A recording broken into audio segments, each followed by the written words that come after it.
The afternoon light through the long windows of Ashmore Hall lay pale and particular on the objects arranged along the sill, and among them, in the open palm of a man who had not introduced himself to her, was her mother's brooch.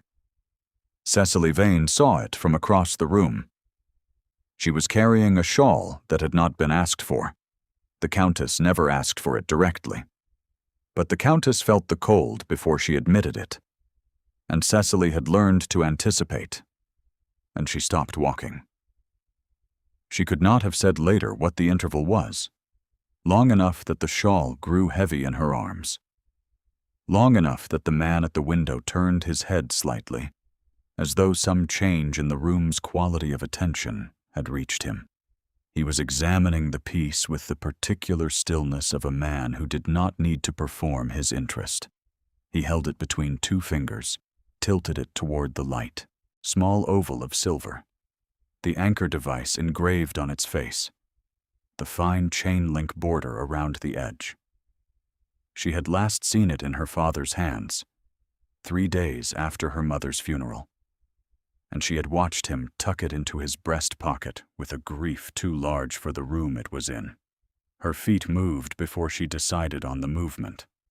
She was aware, distantly, of crossing the drawing-room carpet and of the voices around her continuing, the Countess's young granddaughter playing something imprecise on the pianoforte in the corner, the pleasant wash of house-party conversation running on without her. She arrived at the window. The man turned fully. He was tall, broader in the shoulder than the coat quite wanted to accommodate, with a quality of composed attention that did not register as rudeness, but as something more considered than courtesy. "This appears to belong to you," he said. He held it out. She took it from him. The silver was warm from his hand. She turned it over. On the reverse, in the finest possible engraving, a date. Below the date, 2 pairs of initials twined together. She knew the initials. She had never seen the date. January the 14th. Her mother's hand had been warm. January the 14th was not the date she had been told. Something shifted in the back of her chest, quiet and irreversible, like a key turning in a lock that had been stuck for years. She looked up. The man was watching her with gray-green eyes that were careful and offered nothing. A small pale scar ran into his hairline at the left temple. He did not press her for a response. "Thank you," she said. Her voice held. He gave a single brief nod and looked back out at the grounds, as though he had done only what was practical and intended no further conversation. She stood there a moment longer than was strictly warranted. She could not help it. The brooch was warm in her hand, and the date on its reverse was changing everything she had believed for 2 years. If you have stayed long enough in a role that did not fit you, the fitting becomes its own kind of misery, not a sudden grief, but a steady low pressure, the kind a body learns to carry and then forgets that it carries. Cecily Vane had been companion to Lady Mabel Ashmore, Countess of that name, for 14 months, and she had learned the shape of the role with the competent thoroughness she brought to most things. She arrived before she was needed and withdrew before she was inconvenient. She remembered which drafts the Countess disliked, which correspondence the Countess preferred to have read aloud rather than summarized, which silences were comfortable and which wanted filling. She did not complain. She had no position from which to complain, and in any case, complaining had never been her particular gift. Vane Hall was gone. Or rather, Vane Hall had been placed, by the operation of law and a challenge to the entail, in the hands of a cousin she had met twice, and then purchased, most of it, by Mr. Crow, who was married, as it happened, to Lady Euphemia Crow, eldest daughter of the Countess of Ashmore. This was not a coincidence. Cecily had understood it was not a coincidence from the afternoon she arrived at Ashmore Hall with her trunk, her few good dresses, and the particular social invisibility of a woman whose usefulness had absorbed whatever else she had been. The challenge to the entail had rested on a date. On the claim that her parents' marriage had occurred after the legal deadline set in her paternal grandfather's will, which required a male heir or a marriage before the close of a certain year. The solicitor, a Mr. Bramwell Fitch, had produced a register entry dated the following January. The marriage, he had said with the pleasant authority of a man unused to being contradicted, had occurred too late. Cecily had been 21 and new to grief, and had no evidence otherwise. She had believed him, because what else was there to do? The house party at Ashmore Hall was in its third week. It had been intended, Cecily privately understood, as a managed opportunity for Lady Euphemia's younger sister, a Miss Harriet Lisle, to display herself before the Earl of Thornwick, who was lately out of mourning and reportedly of independent disposition. The party ran to 12 guests of consequence. Cecily was not among them in any social sense. She arranged the Countess's correspondence at the writing table in the yellow parlor, accompanied her to the morning room when requested, and ate her meals with the upper household when the gathered company dined formally. She fetched wraps, delivered notes, sat with Lady Ashmore during the long afternoon hours when the other guests rode or walked, and maintained the domestic machinery of the Countess's days with a thoroughness that was valued precisely because it was invisible. It was, Cecily thought sometimes, the precise mechanism of her situation made visible in miniature. The more competent she was, the less she was seen. The Earl of Thornwick was the man who had returned the brooch. She had learned this from Mrs. Plum, the housekeeper, who had a comprehensive habit of summary that she deployed at the linen cupboard on Monday mornings. The Earl is in the east-facing rooms, the best ones, and apparently he came direct from Bath, Mrs. Plum had said, setting out the list of linen requirements with one hand, while offering this intelligence with the other. No valet accompanying, only his man Sims. He travels light, Lord Thornwick. His wife died, you know, some 3 years ago. Left him with the estates and a ward. Young boy named Philip, who is apparently away at his aunt's for the season. The Earl does not speak of it. His man Sims says he was not the same afterward.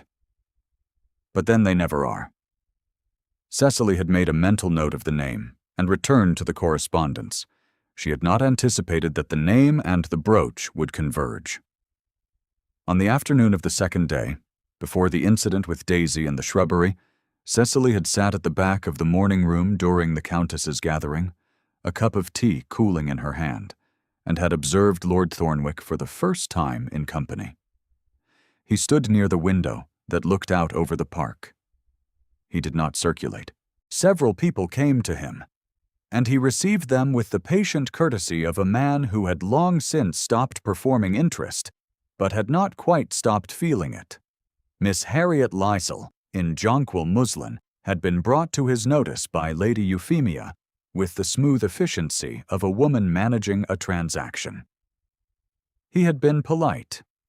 He had been impeccably, conclusively polite, and had looked, once, past Miss Lisle's shoulder at nothing in particular, and Cecily had been certain that the transaction had not succeeded in the way it was intended to. On the morning of the fourth day, Cecily was crossing the gallery when she heard Lady Euphemia's voice from the morning room, the door half open on its hinges. "Mamma, she does perfectly well, and I do not think we ought to feel any particular obligation. She was a Vane before she was a charity case, and those two things are not the same." The Countess made a sound of mild assent. The door was ajar. Cecily did not slow her steps. She continued to the end of the gallery and down the servants' stair with the shawl in her arms and the flat-controlled expression she had learned to keep at hand. Lady Euphemia had not said it for Cecily's ears. This was, if anything, worse. A remark calculated to wound would at least have granted her the dignity of being the intended audience. She sat in the yellow parlor for 20 minutes before she could hold a pen steadily. If there was a saving quality to the house party, it was Daisy, the Countess's youngest grandchild, 7 years old, and possessed of the unnerving certainty of small children who have not yet been taught what they should not want.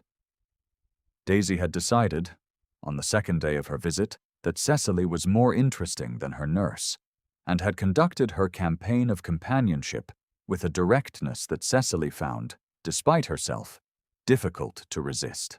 The garden at Ashmore Hall ran long and unkempt past the formal box hedges, and on a Tuesday afternoon, Cecily followed a ribbon of white pinafore into the lower shrubbery, where Daisy had pursued an escaped blue ribbon into a stand of blackthorns so dense that a small girl could enter and find, to her considerable surprise, that the exit had rearranged itself. Cecily went in after her without consulting her dress. The thorns caught her sleeve at the elbow and tore a clean horizontal line through the muslin. She drew Daisy out with one hand and set her on the grass path with the matter-of-fact calm of a woman who had not spent the last 14 months managing things only to be undone by shrubbery. "There," she said. "Not torn, only startled." Daisy inspected her pinafore with great seriousness. "Your dress is torn," she observed. "Dresses are repairable," Cecily said. "Ribbons, however." She retrieved it from the first thorn it had caught on. Daisy took it and wound it around her wrist with the gravity of a woman settling a debt. Cecily did not look up.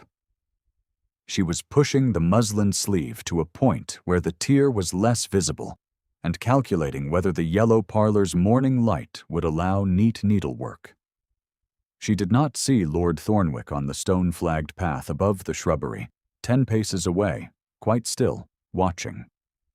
She did not know she had been watched until that evening, when he passed her in the corridor to the library and said, without breaking his stride, "You did not mention the dress at dinner." It was not a question. She did not have time to formulate a response before he had continued down the corridor. She stood in the passage with the small candle she had been carrying, and found that she was unexpectedly warm about the ears. In the days that followed, Lord Thornwick did not seek her out. That was the first thing she understood. He did not arrange to be in rooms where she was, did not manufacture reasons for conversation, did not perform the pointed attention of a man who wished to be seen attending. What he did was notice. She would be arranging a manuscript on the Countess's side table and become aware, without looking, that he had paused at the door of the drawing-room on his way through. She would be reading aloud to Lady Ashmore near the fire, and lift her eyes at the turn of a page, and find him standing at the window on the far side of the room, ostensibly looking out, and find that the angle of his head was not quite directed at the window. Once, at the card table, she was serving as the Countess's silent proxy, holding Lady Ashmore's hand and murmuring the recommended discard, when she looked up and found him watching from the doorway with an expression she could not precisely name. Not pity. Not the particular social blankness of a man looking through a person he had categorized as furniture. Something more considered than either. He looked away when she looked up, and she returned to the card hand, and her pulse did not immediately settle. Another evening, he held a door for her that she had not expected anyone to hold. She was carrying a decanter of cordial to the Countess's end of the drawing-room, and he was coming the other way, and he stepped aside and waited with the same economy of movement he applied to everything. She said very quietly, "Thank you, my lord." And he said, "Of course." And that was the whole of it. And yet she found herself thinking about the angle of his head as he waited, the way his eyes had tracked the path she needed rather than her face, as though he were solving a practical problem rather than offering a courtesy. as though he were used to seeing what needed to be done and doing it. He asked her once where she had obtained the book she was carrying, a small volume of botanical prints she had taken from the library on the Countess's behalf. She told him. He said, "My wife had the same edition." He said it without drama or apology, as a simple statement of fact, and kept walking. She thought about that sentence for longer than was sensible. The brooch lived in the small pocket of her dress, and she took it out in the evenings and turned it in the lamplight and looked at the date. January the 14th. Her parents had been married in the county of Somerset, in a village church. She had been told the marriage was recorded the following February, by which time the grandfather's deadline had passed. She had been told this by Mr. Fitch, and she had believed it, and everything after that had followed with the merciless logic of a stone rolling downhill. January the 14th. If the brooch was a keepsake commissioned on the day of their marriage, and what else would a man engrave with his wife's initials and their own wedding date on the reverse, on the day she became his wife? Then the marriage had occurred 5 weeks before the deadline, not 5 weeks after. Vane Hall was not forfeit. It had never been forfeit. The entail had been misread, or Mr. Fitch had been paid to misread it. She sat very still in the yellow parlor with that thought, and let it settle into the shape of what she already knew.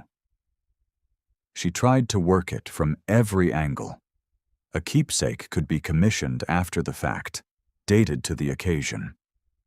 A man who wished to forge a commemorative brooch could date it to any day he chose.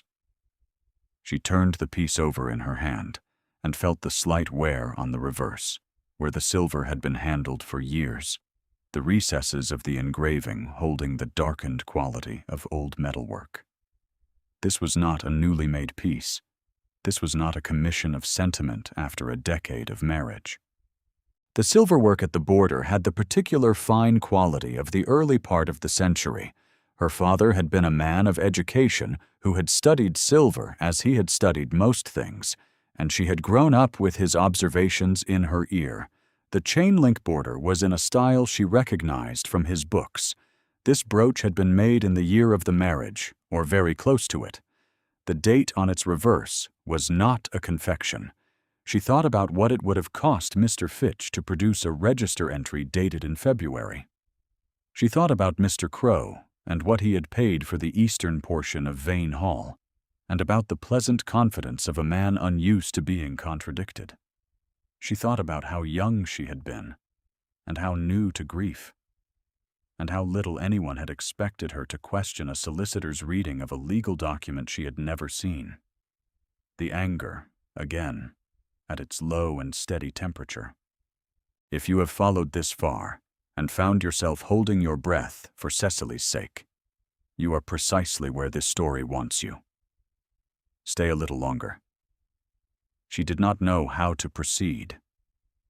She had no legal counsel, no family to advise her, and the only evidence in her possession was a piece of silver jewelry that a solicitor's man could dismiss in 3 minutes with a comment about the ease of commissioning keepsakes. What she had was a date. What she needed was a second source. It was Lord Thornwick who provided it, without knowing he had been asked. On a Thursday, when the rain had closed in across the park and the house party had contracted to the drawing room and the card tables, Cecily found herself at the library window with a letter she had been composing for the Countess for 40 minutes and not finishing. She heard footsteps on the stairs, unhurried, and Lord Thornwick came in, and went to the east shelf without ceremony, and took down a volume and opened it at a page he evidently knew. She would not have spoken. She had learned, over 14 months, that the yellow parlor and the library were spaces she could occupy without being seen, and she had grown comfortable with invisibility. What she did not anticipate was that he would look at the silver oval she had set beside her inkwell. She had been turning it over in her hand between sentences, and set it down only to pick up her pen. He came across the room and stand 3 feet away and look at it. "I was drawn to the anchor device," he said.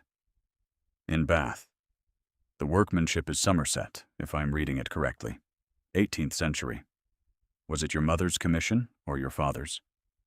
"My father's," she said, "on the occasion of their marriage." He nodded once.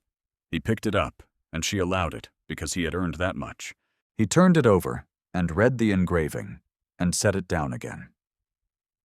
"The 14th of January, he said. His voice was even. "That is an interesting date."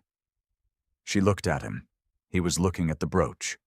"There is a record," he said, "in the Somerset Parish Register at Allerby, which I visited in the autumn of last year for reasons that will not interest you, of a marriage between a George Vane and a Catherine Ellsworth on the 14th of January. He paused. "I took an interest because the register itself was damaged, and I had cause to commission a copy for the county archive.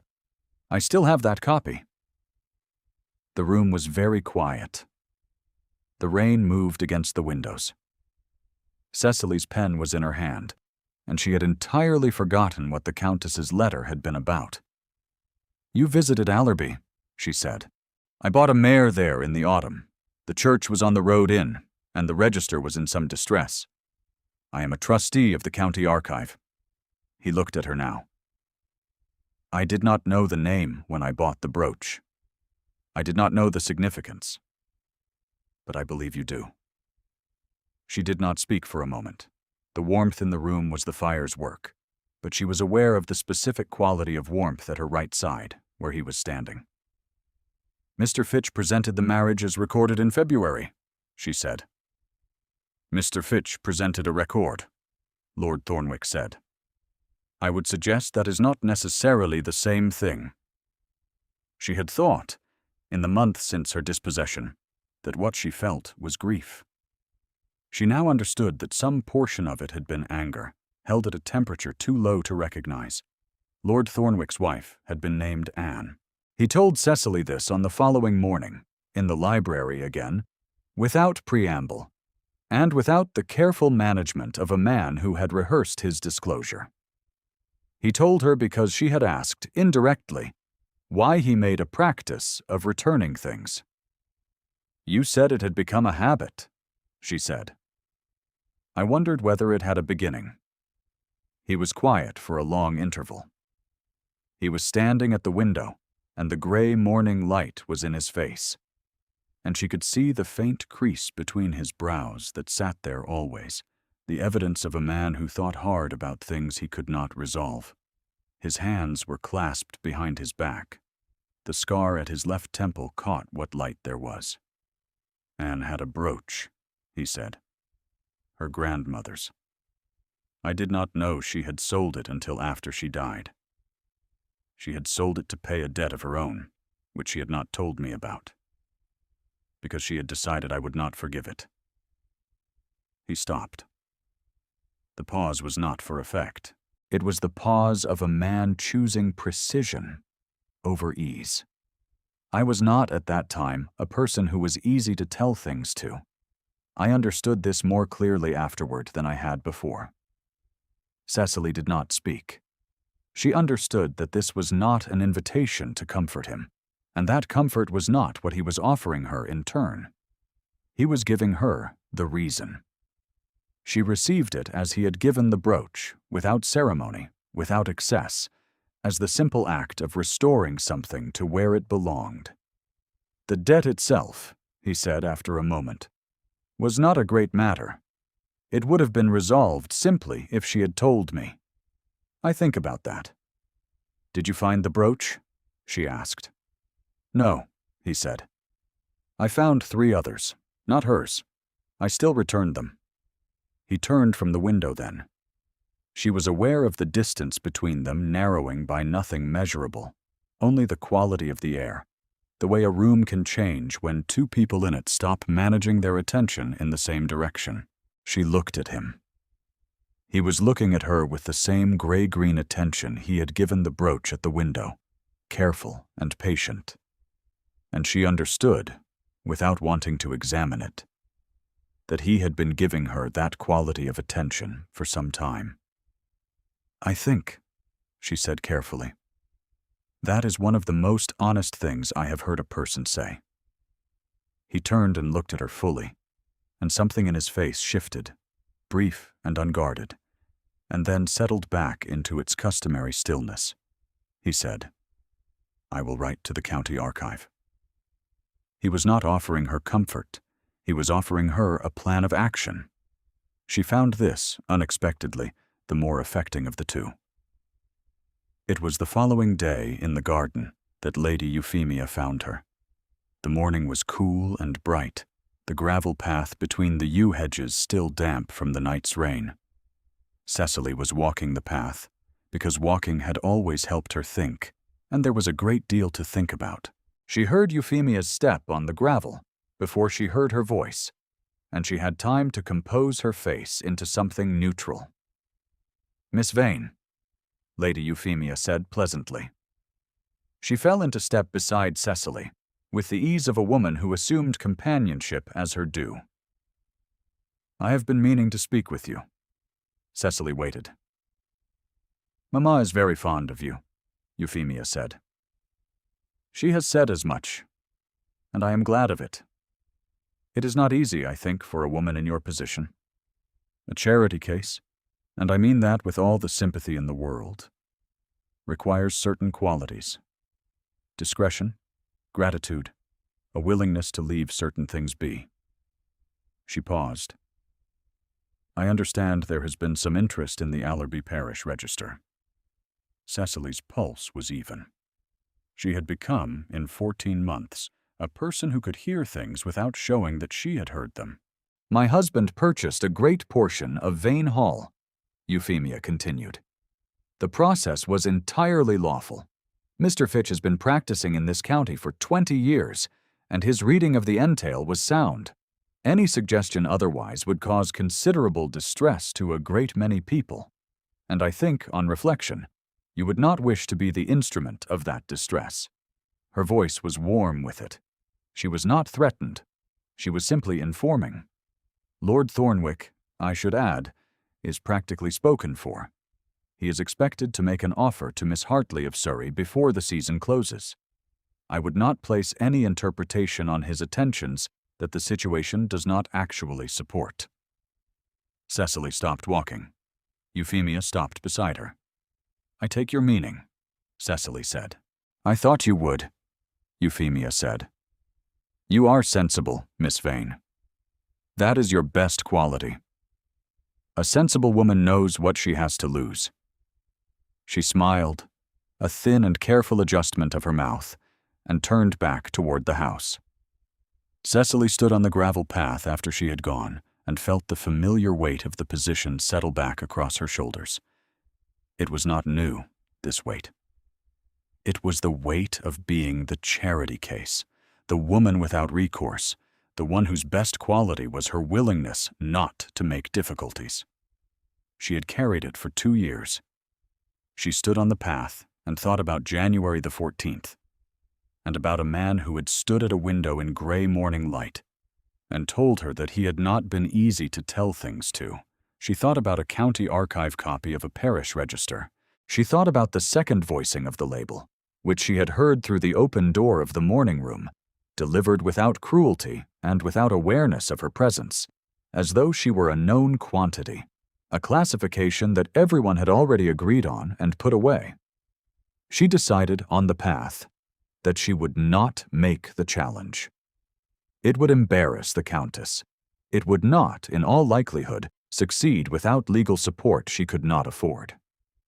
She would collect her evidence and do nothing with it, because doing nothing was what a sensible woman did.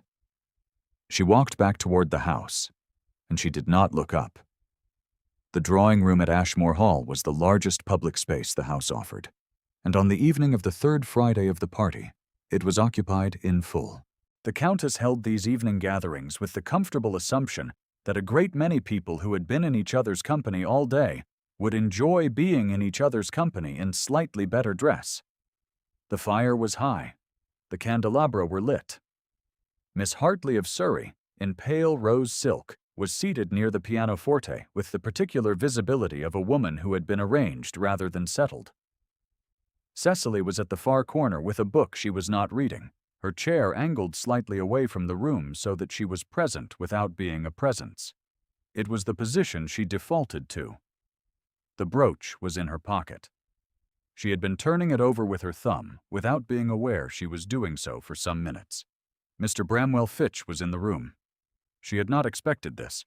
He had arrived that afternoon on what he described as a routine visit to Lady Ashmore regarding the settlement of a small legacy, and he had accepted the invitation to stay to dinner with the ease of a man accustomed to accepting things.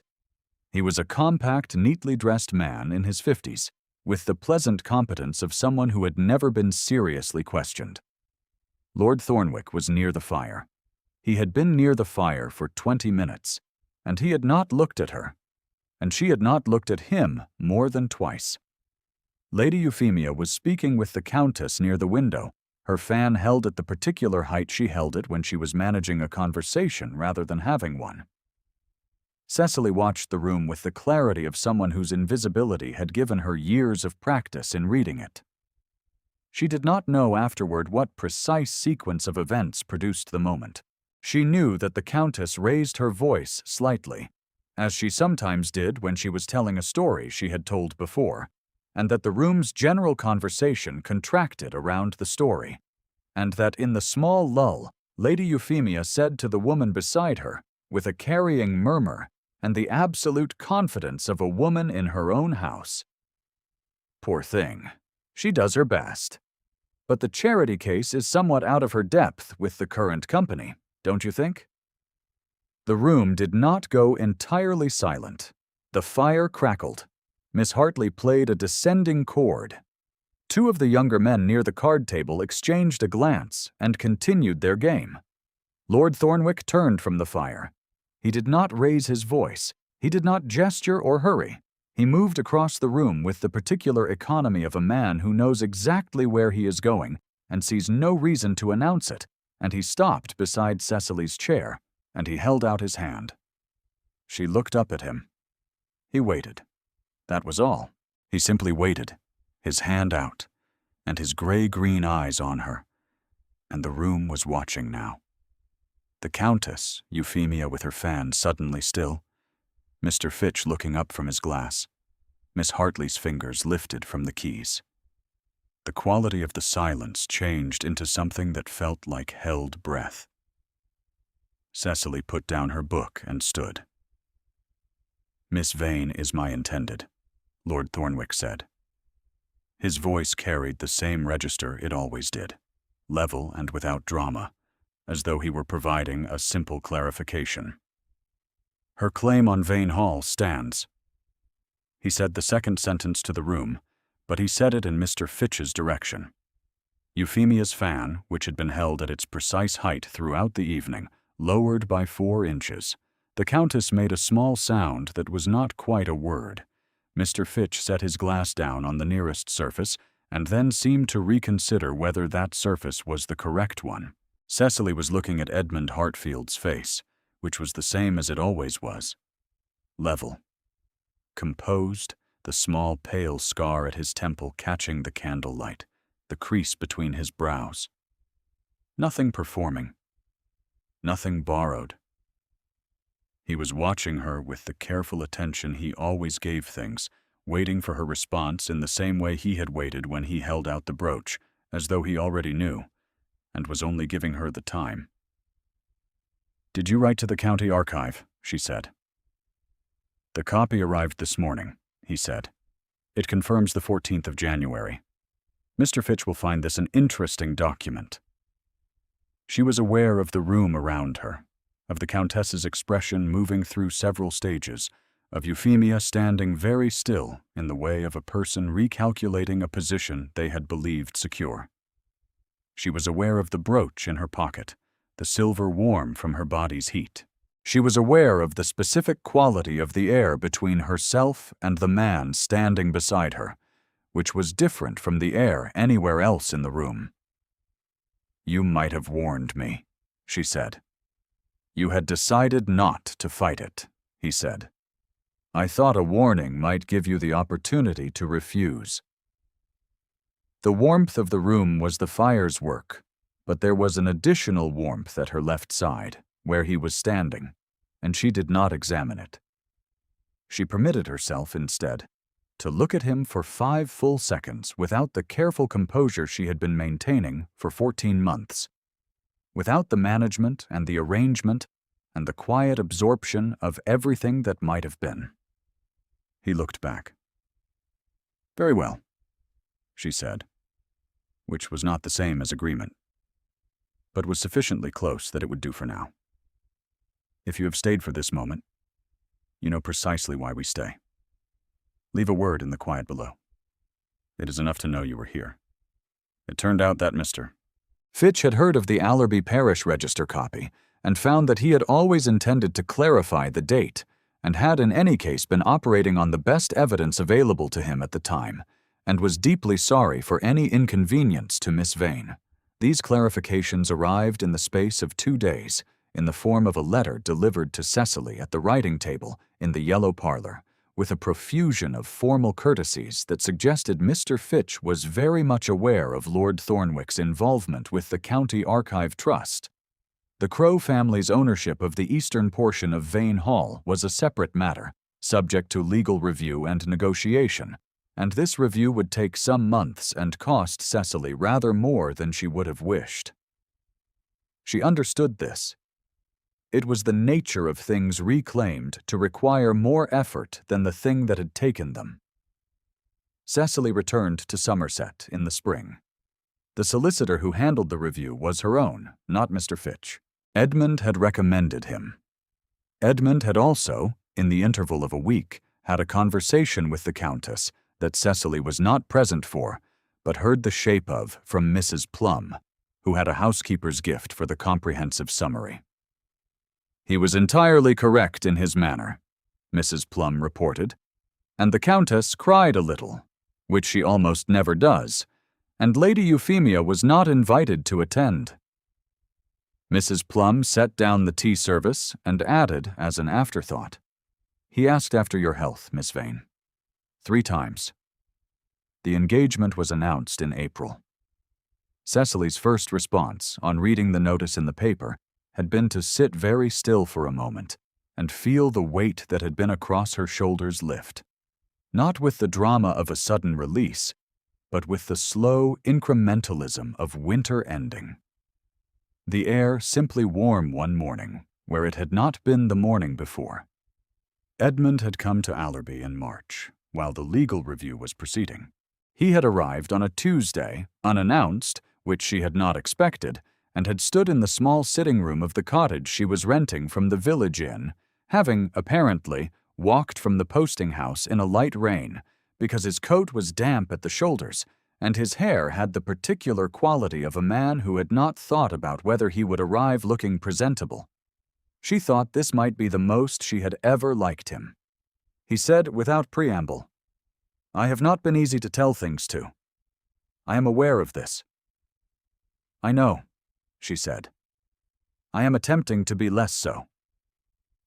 She looked at him in the light from the cottage window, which was not the candle light of Ashmore Hall or the gray morning light of the library, but honest plain daylight that showed him exactly as he was.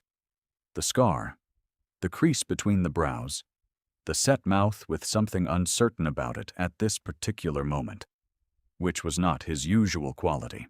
He was standing in the middle of her sitting room, without any of the authority that a large and well-furnished room gave him, and he looked, for the first time since she had known him, precisely like a person waiting.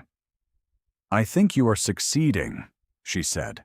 He had reached then, as though the movement were not entirely deliberate, and taken her hand and held it with the particular care of a man who knows the weight of what he is holding. He did not speak again for a long moment. She did not ask him to. The cottage fire was low but warm, and outside the window the Somerset Lane was beginning, tentatively, to show the first green at the hedgerow, and the parish register copy sat on the small table beside her chair, its edges still crisp from the county archive's care. and Cecily stood in her own sitting room in her own county, and let herself hold his hand, and felt, for the first time in 2 years, that the ground beneath her was solid. Vane Hall was restored to her name by midsummer of the following year. The eastern portion required 2 more months of negotiation, and cost her the price of an additional legal opinion from London, which Edmund paid for without mentioning it until she found the receipt in his coat pocket and confronted him with it in the drawing room of the smaller house they had taken while the hall was settled, and he had the mild and entirely unconvincing expression of a man who cannot account for how documents come to be in pockets. The hall itself, when she walked back through the door, was both smaller and larger than she remembered it. Smaller because grief enlarges things in absence. Larger because she had not expected the light in the upper gallery, which fell through the long windows in the late afternoon at exactly the angle her mother had preferred, and which Cecily had forgotten existed. She stood in the gallery for a long time. Edmund stood beside her, not speaking, his arm alongside hers, and the light was the same light. She took the brooch from the small velvet bag she had been carrying it in since Allerby, and held it in her palm. The anchor on its face caught the late light the way her mother's pieces always had, as though the silver had been made to hold that specific hour. She could feel the weight of the chain-link border against her palm, the smoothness of the reverse where a generation of fingers had worried it without purpose. "Cecily," Edmund said.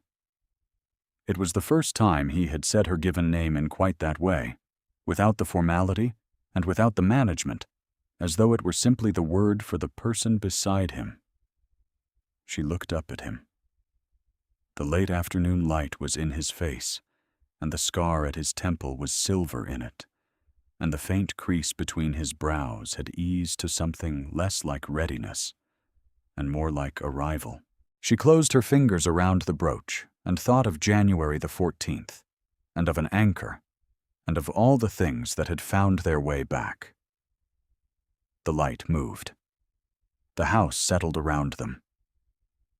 It had always known how to hold her.